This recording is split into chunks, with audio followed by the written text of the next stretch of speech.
and personal Julian against mid. the Ruby, but it looks like they're gonna be picking up the Ap.Bren once again. Julian in the mid lane. It's highly punishable by this composition that Team Liquid have brought to the table. I'm not 100% sure whether this Ap.Bren was actually the correct choice here. I guess they could... no. It's difficult to find any kind of setup for this Julian in the side lane, so putting him in the mid lane is going to opt to say, hey, we don't mind giving you that pressure, but at the same time, when we have this Edith, hopefully that's going to be the difference maker in terms of finding that priority. Well, ladies and gentlemen, this is the 10 hero that will enter the Land of Dawn for our potentially final game. Yeah, championship point once again for Falcons Ap.Bren. With a very interesting draft that they have brought, they are willing to double down on this Ap.Bren as a utility jungler once again. It was able to work out before, but will it work out the second time? Only time will tell, as once again, ladies and gentlemen, we are going to go into the Land of Dawn for the next game in this best of 7 series. Is everybody ready? This is championship point. It's going to be TLPH on the blue side up against FCAP on the red. And if Falcons Ap.Bren win this match, they win it all to be crowned the new champions here at the Snapdragon Pro Series. Good luck to both of our competitors. Yeah, may the best team win. Team Liquid PH and Falcons Ap.Bren now. A quick check on towards the... Wait, what? Oh, okay, Warcry for Roger. Wait, hold on. How did... Wait, no. Few as well as Owen don't have any EXP. Did Few end up missing a minion because of that leash? I can't say that for sure, but in the meantime, Sanji already at level 2 at this point of time, which we've seen the first interaction on the top side. Samford doesn't mind trading heavily against Flap TZ, and again, this all depends on the position of his Moonton sights. See, there are I think both teams now, they want to show more aggression here in the early game, pre-turtle as well. On the other side, Ogwin and Supermarco, they want to somehow trade against Benny. Oh, the Lycan Pass forcing the flicker out of there. Benny, if he had Purify, he probably would have moved backwards, and he doesn't mind actually absorbing the damage. But here we go. Kyle TZ. Wait, cut away! Kyle TZ getting chunked a little by Carl. That true damage is going to come in handy, but at the same time, Ap.Bren very sustainable in the early game. Very good recovery there by Falcons Ap.Bren. Turtle is up soon, so yeah, I think that's going to be their main focus. But Sanji and JP, I think their combination is going to be nasty in the mid. Yeah, and they're going to leave JP the entire mid wave so that he can hit level 4 or get very close to level 4, while both Sanji, the Sansan duo, is going to be sitting up on top side to hit level 4 as soon as possible. Let's see here, the first turtle take, well, FCAP, no answer.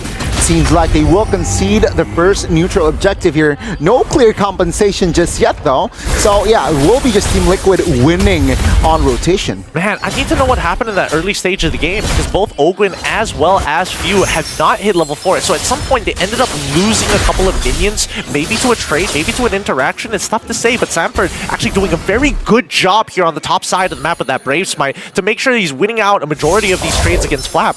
Well, Sanji here being invasive. But no clear engagement. Well, there's a knockup, but it seems like no follow-up just yet. Yeah, Carl TZ is also in that fray. So, ooh, that's an I'm offended wasted. Yep, and Few looking for an opportunity. Final Slash is going to connect onto him. This could be first blood straight away. Samford finds it, and Kyle trades back onto Sanji's side. Vengeance is going to be popped by Flap, but at the same time, you can see that Alpha does not care. He's not opting to hit him. He's chunking Ogwin down with the help of Ruby as well. Ogwin manages to survive just in time, and we finally see the Sky Piercer purchase from Betty QT. Ah, that's a nasty interaction. It's a 1-for-1, and it was Few for... yeah, both mid laners, right, technically, taken out. So that's an equal trade. Even balance as well. And you can see here, oh, in the mid side, it's a 2-for-1. Oh, Few, he's trying to get back into Kyle. Oh! He gets a double I'm offended underneath the turret with the flicker. Nice play from JP, forcing Few and as well as Kyle to lose their battle spells. A 2-for-1. Oh, how he wished that Few has no flicker that time. But oh, it's going to be JP providing vision here for his team as well. Telling that, yeah, Kyle TZ is taking his purple buff, so what are we gonna do? Again, top lane has not been touched. Meanwhile, Roger and Moskov also here. Not much action here. They're just chilling, they're just farming. I mean, with those missing battle spells, TLPH can opt to maybe go for an invade at this point of time. Look at the pressure that they're generating down on this bot side, and they are more than happy to actually team fight against Falcons Ap.Bren now. See here again, I think Falcons Ap.Bren, they will concede on this turtle take. Even they will not re-engage. Oh, I may be wrong. Yep, and here we go. The Amafenda onto Ogun once more, forcing him to flicker. The only one left who actually has it in this match. The rest are all currently on cooldown as Sanji giving a taste.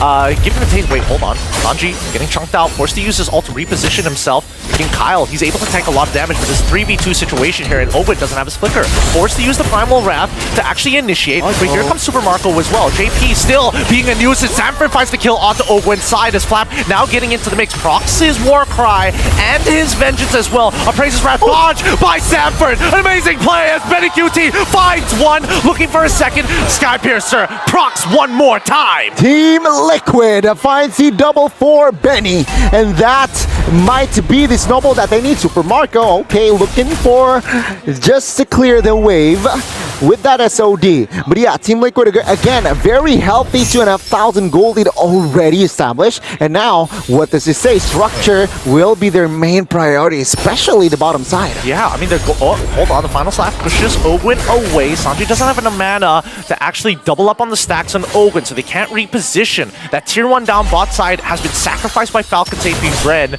Super Marco, I guess he was scared of trying to defend it. He could have gotten dove under turret because there was no information on the map. Yeah, now Falcons Ap.Bren, they're struggling. They're punching air, looking for compensation. Let's see here, perhaps on the third turtle later on, they might have a say and they might strike back. Team Liquid, though, very, very comfortable lead, I have to say. And of course, yeah, Benny with the 2 kills added to his name. Benny can snowball Windtalker and Skypiercer, so that's very aggressive already from Benny. Yeah, and Kyle finally with the Thunderbelt. JP does find Few, absorbs the entire damage of the enhanced size, also losing his flicker while in the mid lane. Easy has to use his vengeance. Gonna get repositioned once more. Sanji tries the ult on top of him, and now Kyle trying to chase him down. He's eventually gonna run out of mana here, but Sanji is getting a lot of value repositioning. Oh no! The Spirit of Alpha does not connect on towards Kyle's side. Carl is currently 2 levels ahead of Kyle at this point in time, unless Ogun has something to say. See, it seems like Team Liquid, though, have more control in the turtle spit. Kaltizi hovering around, ready to steal, but it's 5 men rotating. Yep, and the Amafenda is already down. Earth Shadow connects onto 1. Energy Erupt. Wow. Alive as Benny QT procs the Skypiercer one more time. The snowball lead is going to extend, forcing the enhanced swords for Few to get the heck out of there. The Zhu Xin is really teaching him a bit of forcing medicine that he didn't want to taste. I mean, 2 minutes ago, it was just a 2k gold lead. They have doubled their lead in economy in the span of 2 minutes. And take a look at the structure as well. Mid tier 1, man, if your mid tier 1 is down below minute number 9, that's not a good sign. It really isn't. And Sanji, he's not going to reposition anybody. He needs to recharge on his mana. And in the meantime, Benny QT clears and saves the top tier 1 and also completes his endless battle. Yeah, things might be worse here for Falcons Ap.Bren in the coming minutes. We are now entering the mid game, folks, and yeah, Team Liquid, they are just hammering Falcons Ap.Bren currently. So let's see here, adjustments maybe, but they need more items for Super Marco. Yeah, Super Marco hasn't even completed his DHS yet. JP being very aggressive. The Amafenda does actually connect on towards Few, forcing him out with the enhanced sword. Sanford unfortunately does not connect to the final slash, and you can just see that once TLPH has the advantage, they will stop at nothing. Yeah, again, as Team Liquid being very proactive around the map here, even Kaltizi against Kaltizi earlier, it shows that, yeah, Kaltizi just respects Kaltizi a lot in that mid. And yeah, for now, all structure here for inside of Team Liquid is still standing, though top lane is very weak. So Falcons Ap.Bren, they want to open that window from that top lane. Yeah, a very passive approach right now from the side of Falcons Ap.Bren. Again, this is all because TLPH have that 5k lead. A single bad fight could mean the end of all their outer tier turrets. Now this purple buff getting contested as Carl extends his lead to 4 levels ahead of Kyle. Ooh. Luckily, Kyle is able to win the Retribution battle there, but that's totally fine because now they know he doesn't have Retri, they get a free Lord. Yeah, exactly, the bait out, right? Well, Fio will accompany escort this minion top lane, finding compensation as they concede yet another neutral objective. And with that being said, the completion of the Brute Force Breastplate, it's 3 items for the side of Carl TZ. He's got more than enough CDR to have like a, what, 13? No, 15-second cooldown on that Spear of Alpha? Yeah, I think so. And just playing around with the passive as well is the way to go for the Alpha here. Now, first Lord though. Falcons Ap.Bren, I'm sure they have enough resources to take him down here before touching the inhibitors. But if Team Liquid force a fight and finds an opening, that might not be the case. Yeah, it's only 10 minutes. Oh, wait, I forgot. Carl is actually level 15. It's even shorter. It's like 12 seconds before he uses that Spear of Alpha. And you can see that Sanji just using the lantern, making sure that FCAP can't even protect their turret. He's so aggressive and actually pulls in Flapteezy despite the vengeance. He blows him up. Benny QT finds another kill. Oh, that might be enough for Team Liquid to even get the proper Snowball. Ogwin will try to sacrifice himself here, but Benny does not want to give and waste the gold. Yep, and Carl TZ just walks by his side just in case he pops that Primal Wrath. And Ogwin, he already used it earlier. They had nothing, but at the very least, on the opposite side of the map, they're getting a little bit of pressure. Wait, Sanford, does he actually stop it? Oh, he does! He stops Few from actually recalling, gets the final slash off of him. Few's in a lot of trouble because he's already used all of his abilities, and Sanford just beating him down to a pulp! Stop it, Sanford.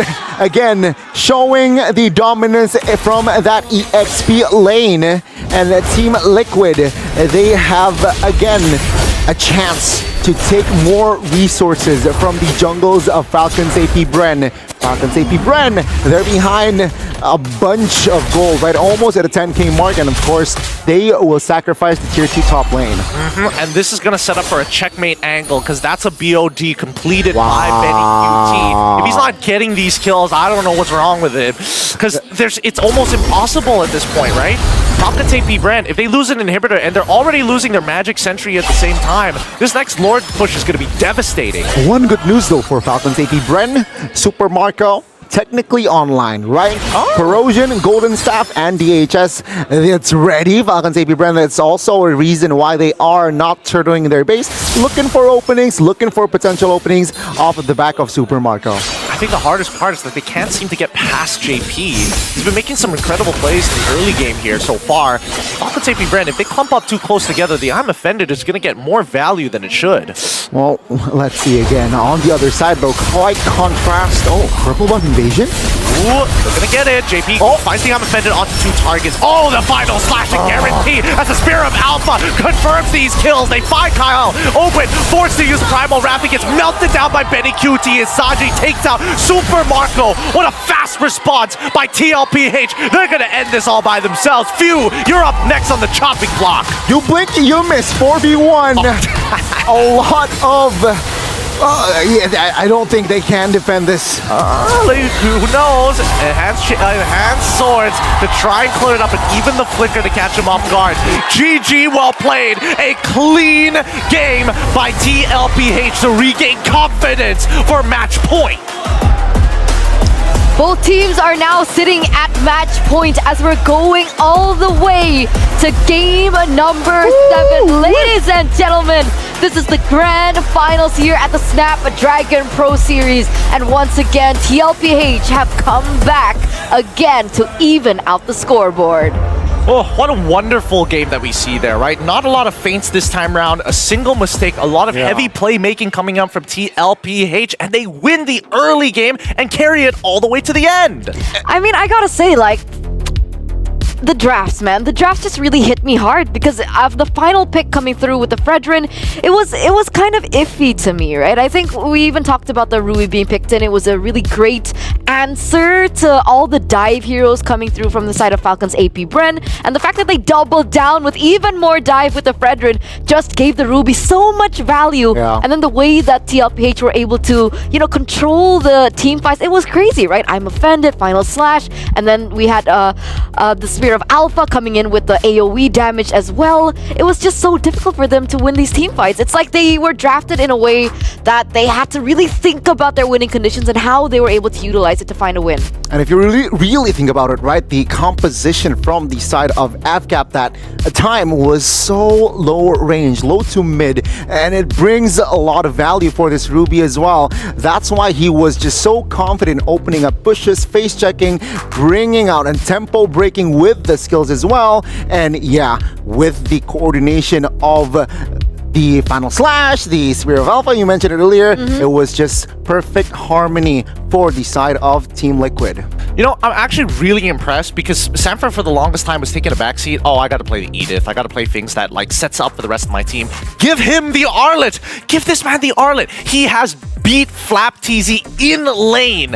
And that's something that you wouldn't imagine, because again, it's as simple as Sanford needs to take quick trades against Flap TZ on this Thamos, and Thamos wants a prolonged trade, and every single time, Sanford, it feels like he's played this matchup 100 times. But there was an important observation that I saw in the first few minutes of the game. It wasn't Flap TZ in lane with Sanford, but they actually opted to go for a different rotation. It was actually a few on the Julian that was clearing out in the EXP lane, and it was the Edith and the Thamos that were controlling the mid lane. Why? What was that rotation? Oh, I'm not. That's why I wasn't 100% sure. When Fuse started walking into the lane and he was only level 1, it begs the question: what exactly happened there? Right? He gave up the entirety of the EXP side, and then again, that early motion might have costed FCAP this game. I don't know. We're gonna have. Hopefully, we get to see it in the highlights to have a better idea. But when we look at the stats, it's very dominating towards TLPH's side. Very one-sided, right? TLPH very different from the previous game. It's more direct here. Team Liquid, they were able to dictate and control most of the fights, most of the rotations as well. They were more within their identity, right? Aggressive FCAP, they were driven to TLPH's game this time. It's just the symphony of the composition of TLPH. I think it was a little bit too difficult for Falcons Ap.Bren, honestly.